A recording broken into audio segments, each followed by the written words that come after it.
Hello दोस्तों, क्या हाल चाल। बढ़िया है।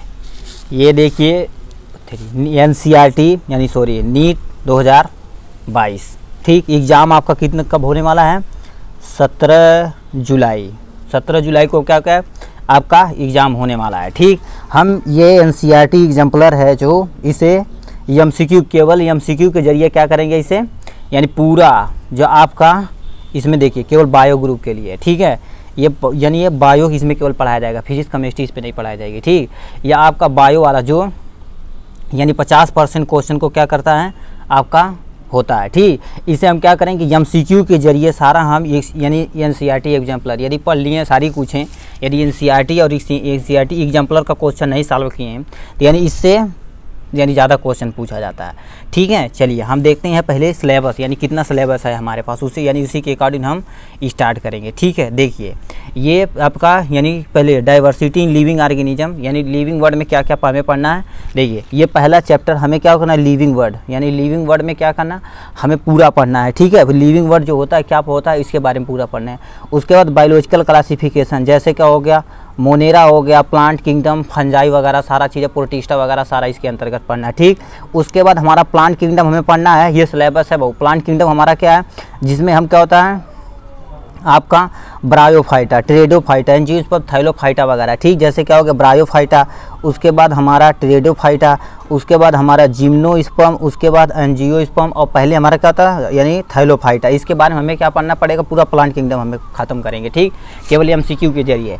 उसके बाद हमें पढ़ना है एनिमल किंगडम। ठीक, एनिमल किंगडम में क्या क्या पढ़ना है हमें, यानी जैसे एबीज हो गया। ठीक, ये बीज हो गया, उसके बाद यानी मैमल हो गया, ओ हमारा यानी मैमल हो गया, रेप्टाइल हो गया यानी रेप्टाइल हो गया। ये सारी चीज़ें हम इसके अंदर एनिमल किंगडम के अंतर्गत पढ़ेंगे। ठीक है, उसके बाद हमारा क्या होता है स्ट्रक्चर ऑर्गेनाइजेशन, प्लांट और एनिमल यानी ऑर्गेनाइजेशन, टिश्यू लेवल और हमारा यानी टिश्यू लेवल पे जो सेल है, सेल के बाद हमारा टिश्यू में हमें प्लांट टिश्यू क्या होता है, एनिमल टिश्यू, ये सारा चीज़ें हम पढ़ेंगे। ठीक, इसमें देखिए करिए मार्फोलॉजी ऑफ फ्लावरिंग प्लांट का जो मार्फोलॉजी है उसे हम पढ़ेंगे। ठीक, जो आपका फ्लावर होता है रिप्रोडक्टिव ऑर्गन की होता है किसका, प्लांट का, इसके बारे में पढ़ेंगे।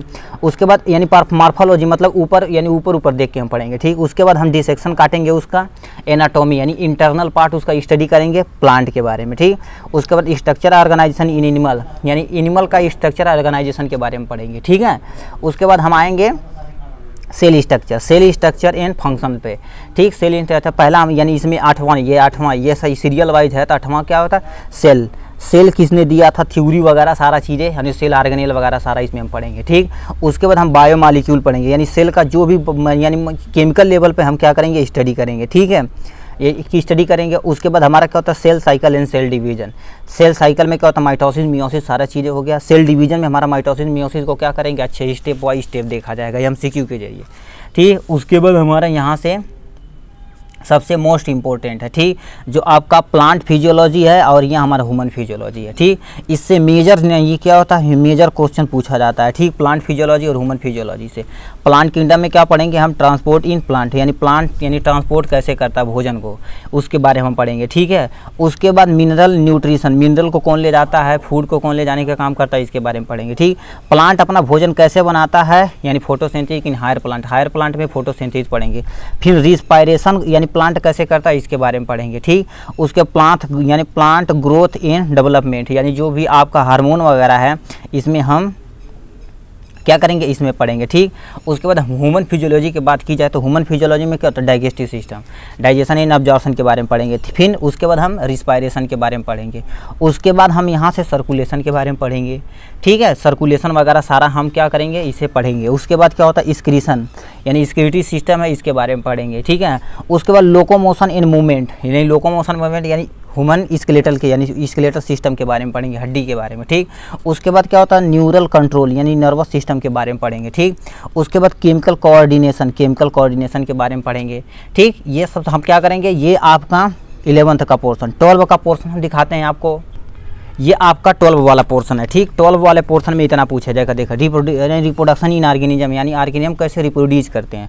Sexual reproduction in flowering plant कैसे रिप्रोड्यूस करते हैं, इसके बारे में पढ़ेंगे। उसके बाद हमारा ह्यूमन रिप्रोडक्शन जो आपका इंपॉर्टेंट पोर्शन है, ठीक, ये भी हमारा इंपॉर्टेंट पोर्शन है।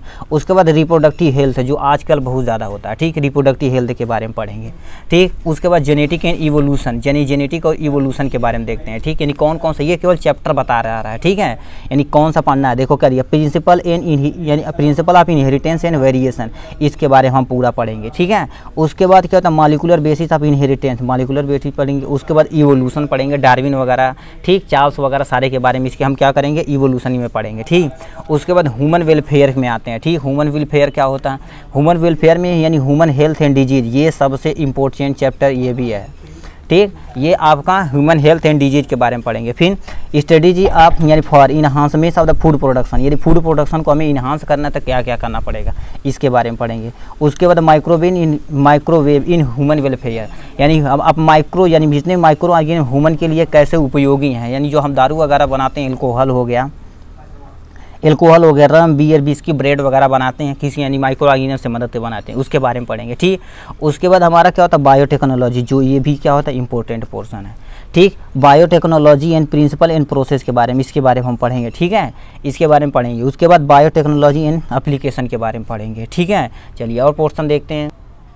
ये देखिए इकोलॉजी, ठीक, ये भी इंपॉर्टेंट पोर्शन है, ठीक। इसमें देखो तो ऑर्गेनिज्म एंड पॉपुलेशन के बारे में पढ़ना पड़ेगा। उसके बाद इकोसिस्टम प्लांट यानी बायोटिक, ये बायोटिक प्लांट एनिमल सब के बारे में पढ़ना पड़ेगा, ठीक।